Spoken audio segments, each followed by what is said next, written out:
Dewa Obat Terkuat. Bab 235. Zhang Chong baru saja mengatakan bahwa perusahaan Zixing saat ini diakuisisi oleh keluarga Ye Tianhai, tetapi Zhu Sanlong masih menanyakan siapa bosnya. Ini jelas berarti mengetahui bahwa grup Ye tidak bisa menjadi bos sebenarnya di balik perusahaan Zixing. Zhang Chong bereaksi sangat cepat. Dia tahu bahwa jawabannya akan menentukan apakah Zhu Sanlong akan mendengarkan apa yang dia katakan, atau bahkan apakah dia akan bekerja sama lagi dengan perusahaan Zixing. Lin Yi. Zhang Chong langsung melaporkan namanya. Ada sedikit rasa gugup di matanya, tapi ada juga rasa percaya diri yang kuat. Bahkan dia sendiri tidak tahu dari mana rasa percaya diri itu berasal. Itu memang dia. Mata Zhu Sanlong menyipit dan tebakannya benar. Saat ini, matanya tertuju pada wajah Zhang Chong dan dia melihatnya dengan hati-hati. Apakah Tuan Lin mengenal bos kita? Zhang Chongming bertanya tentang masa lalu dan menyebut Lin Yi lagi. Itu adalah takdir. Zhu Sanlong mengangguk, menoleh ke sekretarisnya dan berkata, pertemuan dibatalkan. Segera, dia memberi isyarat mengundang. Tuan Zhang, silakan naik ke atas untuk berbicara di kantor saya. Karena itu, Zhu Sanlong berbalik, membawa Zhang Chong ke lift lagi, dan langsung naik kembali ke kantornya. Tidak ada jejak emosi di wajah Zhang Chong, namun hatinya terkejut. Hanya dengan menyebut nama Lin Yi, dia mampu membuat Zhu Sanlong mengubah jadwalnya dan mengundangnya ke kantor untuk berbicara. Tuan Lin sungguh luar biasa. Dia tidak tahu bahwa ketika dia mendengar nama Lin Yi, mata Zhu Sanlong jelas berubah. Tuan Zhang, silakan duduk. Zhu Sanlong sangat santai. Dia mengeluarkan daun teh dari lemari es, duduk di sofa, dan membuat teh seolah sedang menghibur seorang teman lama. Tapi Zhang Chong tahu bahwa tanpa wajah Lin Yi hari ini, dia tidak akan memenuhi syarat untuk duduk di sini. Saya tidak pernah menyangka bahwa perusahaan Zixing sekarang menjadi milik Tuan Lin. Zhu Sanlong tertawa dan berkata, sejujurnya, Tuan Lin dan saya tidak memiliki banyak hubungan. Kami baru saja bertemu satu sama lain dan ada beberapa kesalahpahaman. Apakah itu? Zhang Chong bahkan lebih terkejut lagi. Ada kesalahpahaman di antara keduanya, tapi Zhu Sanlong tetap sopan. Saya sedang mencari Tuan Lin dan ingin meminta maaf kepadanya secara langsung. Ngomong-ngomong, saya juga ingin mengucapkan terima kasih. Zhu Sanlong sedang membersihkan cangkir teh tanpa mengangkat kepalanya. Kapan Tuan Zhang mengatur agar saya bertemu Tuan Lin? Apakah nyaman? Tuan Zhu ingin bertemu Tuan Lin, jadi tidak masalah. Zhang Chong tidak mengatakan sesuatu yang memalukan. Apapun yang terjadi, dia harus setuju terlebih dahulu. Semua orang pintar. Jika Zhu Sanlong bersedia bertemu dengannya hari ini dan bahkan bernegosiasi bisnis, maka dia sangat tulus. Zhang Chong tahu bahwa Lin Yi tidak pernah menjadi orang yang menyimpan dendam. Jika memang ada kebencian yang mendalam, Lin Yi memutuskan untuk membalas dendam saat itu juga dan tidak membiarkannya sampai hari ini. Fakta bahwa dia tidak mengambil tindakan menunjukkan bahwa dia tidak peduli sama sekali. Kalau begitu, itu Tuan Zhang. Zhu Sanlong membuat teh dan menuangkan secangkir untuk Zhang Chong. Dia mengambil rencana kerjasama di depan Zhang Chong dan melihatnya sekilas dengan santai. Anda ingin bekerja sama dengan saya dan meminjam kemampuan distribusi kami untuk mempromosikan produk Ye. Itukah yang Anda maksud? Benar. Zhang Chong mengangguk, Zhuzong adalah dealer terbesar di ibu kota provinsi. Jaringan distribusinya mencakup seluruh ibu kota provinsi dan bahkan kota-kota lain. Kerjasama dengan Zhuzong adalah sesuatu yang selalu kami harapkan. Tidak masalah. Zhu Sanlong langsung menyetujuinya. Saya pernah bekerja sama dengan perusahaan Zixing sebelumnya. Tentu saja bos saat itu bukan Tuan Lin, jadi syaratnya akan lebih ketat. Sekarang saya bekerja sama dengan Anda, saya harus mengubah syaratnya. Zhang Chong tidak berkata apa-apa dan menunggu Zhu Sanlong sendiri yang menyebutkannya. Dia telah melakukan beberapa penelitian tentang kondisi kerjasama. Kondisi yang disebutkan oleh Su Huan sebelumnya agak memalukan. Keuntungannya adalah 30% hingga 70%. Hampir setengah dari keuntungan diambil oleh Zhu Sanlong, tapi dia tidak mengatakan apa-apa. Lagi pula, ia menggunakan platform orang lain dan jaringan penjualan orang lain. Tanpa Zhu Sanlong, akan sulit bagi perusahaan Zixing menghasilkan uang di ibu kota provinsi. Keuntungan penjualan setelah dikurangi biaya adalah 50-50 di antara kita. Dia tinggal di Jalan Sanlong. Zhang Chong tiba-tiba terkejut, 50-50. Ini untuk menyampaikan permintaan maaf saya kepada Tuan Lin. Dia langsung menandatangani rencana kerjasama dan menyerahkannya kepada Zhang Chong. Dia kemudian mengeluarkan ponselnya untuk menelepon dan menelepon sekretarisnya dan direktur hukum perusahaan. Keduanya bertanggung jawab dalam urusan kerja sama. Ju Sanlong berkata, bekerja sama dengan Tuan Zhang, buat draft kontrak, dan tanda tangani perjanjian kerja sama sesegera mungkin. Ya, Zhang Chong tidak menyangka segalanya akan berjalan begitu lancar sehingga dia tidak dapat mempercayainya. Dia tidak menyadarinya sampai dia mengkonfirmasi dengan Departemen Hukum, menandatangani dan menyegel prosesnya, dan mulai menjalani prosesnya. Jika dia bereaksi lambat dan tidak menyebut nama Lin Yi sekarang, dia mungkin masih duduk di sofa di lantai bawah bahkan tanpa sempat berbicara dengan Ju Sanlong. Tuan Zhang, kami akan terus menindaklanjuti pekerjaan tindak lanjut. Kami akan pergi ke perusahaan Zixing dalam 2 hari untuk menghubungi Anda dan menyelesaikan masalah kerja sama sesegera mungkin. Oke, terima kasih atas kerja kerasmu. Zhang Chong berjabat tangan dengan kedua orang itu, berbalik, berjalan ke lift dan turun. Dia berjalan ke meja depan secara khusus, mengucapkan terima kasih kepada wanita muda di meja depan, dan kemudian keluar untuk pergi. Tidak lama setelah Zhang Chong pergi, sebuah mobil melaju ke pintu, dan Su Huan keluar dari mobil, dengan rasa bangga di wajahnya. Apakah menurutmu Tuan Ju mudah membuat janji? Sulit bertemu banyak orang. Awalnya Presiden ada rapat yang sangat penting untuk diadakan hari ini dan saya tidak melihat ada tamu sama sekali. Tapi barusan, Sekretaris Presiden menelepon saya dan mengatakan bahwa Presiden punya waktu untuk menemui saya. Apakah suatu kehormatan besar? Su Huan tersenyum bangga dan berkata, Bos Ju dan saya memiliki hubungan kerja sama jangka panjang. Kami semua adalah teman. Orang lain mungkin tidak memiliki rasa hormat ini. Oke, tonton saja nanti dan jangan bicara omong kosong. Kita bisa bekerja sama dengan Tuan Ju dan tidak akan ada masalah. Orang-orang bodoh di perusahaan Zixing hanya akan menghabiskan tahun baru dengan cangkang kosong. Su Huan masuk, dan ketika wanita di meja depan hendak melangkah maju untuk bertanya, dia melambaikan tangannya dengan tidak sabar. Kamu punya janji, apa kamu tidak mengenaliku?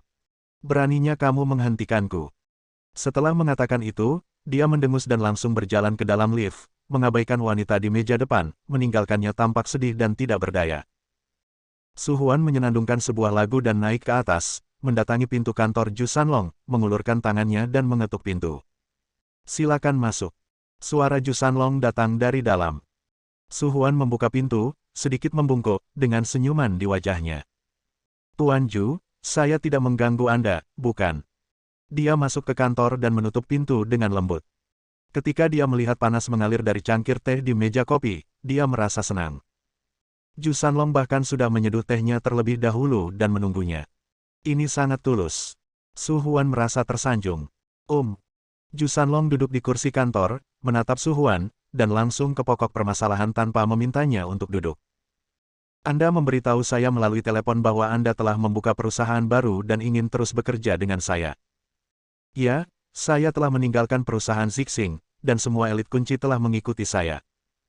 Perusahaan baru yang saya buka jauh lebih kuat daripada perusahaan Zixing, jadi. Ju Sanlong melambaikan tangannya dan tidak memiliki kesabaran untuk menyelesaikan mendengarkan, saya tidak bisa bekerja sama dengan Anda. Saya telah menandatangani kontrak baru dengan perusahaan Zixing. Kenapa? Su Huan tertegun dan diam di sana untuk waktu yang lama tanpa bereaksi. Tuan Ju, mereka tidak bisa menghasilkan uang sama sekali, hanya saya yang bisa. Beberapa hal lebih penting daripada uang. Ju Sanlong berkata dengan tenang. Bab 236. Tuan Ju. Su Huan merasa cemas. Dia tidak menyangka akan menjadi seperti ini. Di bawah, dia memberitahu sekretarisnya bahwa kerja sama hari ini adalah hal yang pasti dan Ju Sanlong tidak bisa menolak. Tapi sekarang, sekretaris yang mengikutinya memiliki wajah jelek. Dia tidak menyangka Ju Sanlong akan menolak Su Huan begitu saja. Baru kemudian dia menyadari bahwa Ju Sanlong bahkan tidak meminta Su Huan untuk duduk. Tidak ada yang lebih penting daripada uang. Su Huan memaksakan senyum, bukankah kita yang berbisnis selalu mengutamakan keuntungan? Jangan bicara soal keuntungan, mungkinkah kita seperti Pak Ye, bicara soal perasaan? Bicara tentang risiko terhadap masyarakat. Omong kosong. Satu-satunya alasan suatu perusahaan disebut perusahaan adalah karena perusahaan itu didirikan untuk mencari keuntungan. Mendengar perkataan Su Huan, ekspresi Ju Sanlong sedikit berubah. Dia berdiri, meletakkan tangannya di atas meja, dan menatap Su Huan. Apa yang baru saja Anda katakan? Aku tidak mengatakan apa-apa. Su Huan terkejut dan merasakan perubahan nada bicara Ju Sanlong. Tuan Ju, saya pikir Anda mungkin telah ditipu oleh orang-orang dari perusahaan Zixing. Mereka sekarang menjadi cangkang kosong tanpa apa-apa. Mereka tidak ingin mendapatkan apapun. Kamu pikir aku bodoh, bukan? Ju Sanlong mencibir, dan kata-katanya membuat Su Huan gemetar. Siapa yang berbohong padaku? Siapa yang ingin memanfaatkanku? Tidak bisakah aku melihatnya? Ekspresi Su Huan membeku dan hatinya tiba-tiba tenggelam. Aku memanggilmu ke sini hanya untuk memberitahumu bahwa kami tidak bisa bekerja sama lagi. Kamu bisa pergi sekarang. Ju Sanlong tidak ingin membuang terlalu banyak waktu untuk Su Huan, jadi dia langsung menyuruhnya pergi. Su Huan ingin mengatakan sesuatu yang lain, tetapi terlihat jelas ada kemarahan di wajah Ju Sanlong, dan dia tidak berani mengatakan apapun, tetapi tidak punya pilihan selain berbalik dan pergi. Dia berjalan keluar gedung dan melihat ke belakang. Wajahnya pucat, seolah dia hendak memakan seseorang. Tuan Su, apa yang harus kita lakukan sekarang? Sekretaris itu berkata dengan cemas. Apa yang mereka anggap pasti ternyata gagal. Kedua, yang paling membuat mereka marah adalah alih-alih bekerja sama dengan mereka, Ju Sanlong malah bekerja sama dengan Zhang Chong dan yang lainnya. Ju Sanlong pasti tertipu oleh mereka. Su Huan berkata dengan marah, si bodoh ini. Tentu saja dia tahu bahwa tidak mungkin orang seperti Ju Sanlong berbuat curang, tapi selain itu, dia tidak bisa memikirkan alasan lain mengapa Ju Sanlong setuju bekerja sama dengan perusahaan Zixing. Karakter kecil seperti Zhang Chong bahkan tidak bisa melihat Ju Sanlong, bukan? Kamu tidak bisa memberitahu orang lain tentang hal ini, mengerti? Su Huan memandang sekretarisnya dan menyuruhnya tutup mulut dan tidak membiarkan orang-orang yang mengikutinya mendengar. Ya, saya tahu. Wajah sekretaris itu jelek. Dia sudah sedikit terguncang. Tidak ada yang bodoh. Bahkan Ju Sanlong memilih untuk bekerja sama dengan Zhang Chong. Su Huan, situasinya sudah selesai. Tapi Su Huan tidak berpikir demikian. Bahkan sampai sekarang, dia belum menganggap serius perusahaan Zixing, begitu pula Yang Rong dan Grup Y. Gelombang seperti apa yang dapat dihasilkan oleh perusahaan di kota kecil? Tuan Ye ingin memasuki ibu kota provinsi. Dia mengertakkan gigi dan berkata, silakan bermimpi. Su Huan mendengus dan memikirkan sebuah rencana. Pada waktu itu, grup Tianhai Ye Qianshui segera menerima kabar tersebut. Kerjasama antara perusahaan Zixing dan perusahaan Ye telah melangkah lebih jauh. Dapat dikatakan bahwa di masa depan, perusahaan Zixing dapat menjadi batu loncatan Ye di ibu kota provinsi dan membantu bisnis Ye berkembang.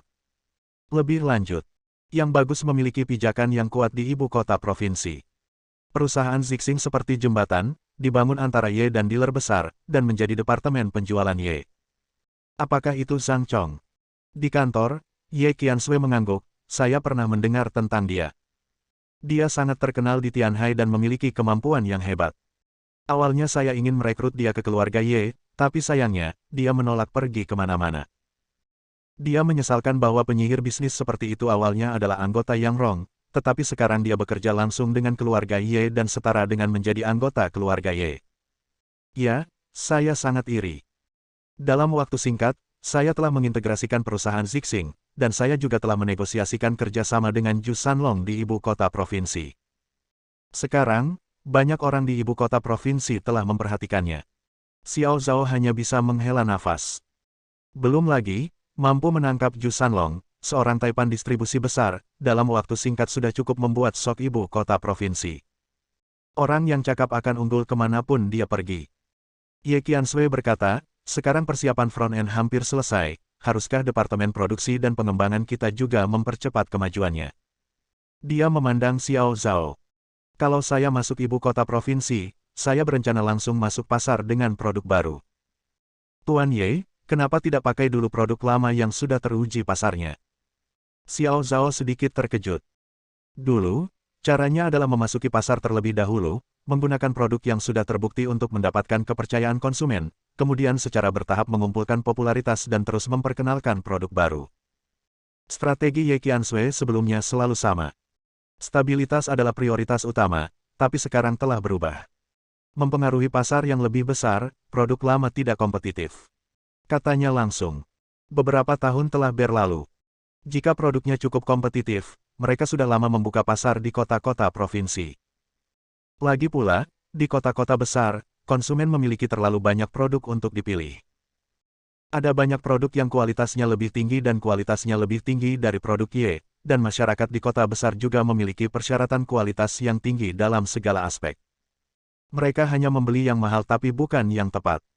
Saya mengerti, lalu apakah Anda ingin memberitahu Direktur Departemen Pengembangan dan datang untuk rapat? Aku memberitahunya terakhir kali. Ye Qianshui sudah melakukan persiapan.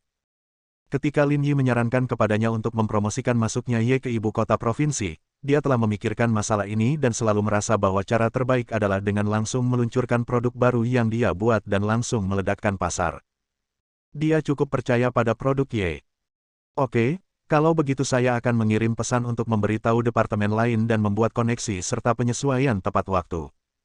Xiao Zhao mengangguk dan berbalik untuk membuat pengaturan. Suasana tiba-tiba menjadi tegang. Suasana di perusahaan Ye sangat berbeda dari masa lalu, karena Ye Qianshui telah banyak berubah dari sebelumnya. Setelah memberikan semua penjelasannya, Ye Qianshui menghela nafas panjang. Dia sangat sibuk selama bertahun-tahun, bekerja setiap hari, dan tidak bisa membedakan antara pekerjaan dan kehidupan, tetapi sekarang, dia merasa sangat berbeda. Setelah semuanya diatur, dia siap untuk pulang kerja. Apakah kamu kembali? Ye Qianshui memanggil Lin Yi, kalau begitu datang dan jemput aku. Jika Lin Yi bisa dijemput dan diturunkan, dia pasti tidak akan mengganggu Liu Feifan, lagi pula Liu Feifan lah yang perlu dilatih sekarang, jadi dia tidak punya waktu. Ada kilasan kebanggaan dan sedikit perasaan manis di hatinya, dan dia mengambil tas tangannya dan hendak turun. Begitu dia membuka pintu, Xiao Zhao bergegas masuk dan hampir menabrak Ye Qianshui. Apa yang salah? Tuan Ye, ada sesuatu yang terjadi. Xiao Zhao berkata, saya baru saja pergi untuk memberitahu saya, dan Kepala Departemen Litbang memberitahu saya bahwa dia mengundurkan diri. Apa? Ye Qianshui mengira dia salah dengar. Pada saat yang penting dan kritis seperti itu, sebuah produk baru akan diluncurkan dan memasuki pasar modal provinsi. Apa yang ingin dia lakukan? Bersambung.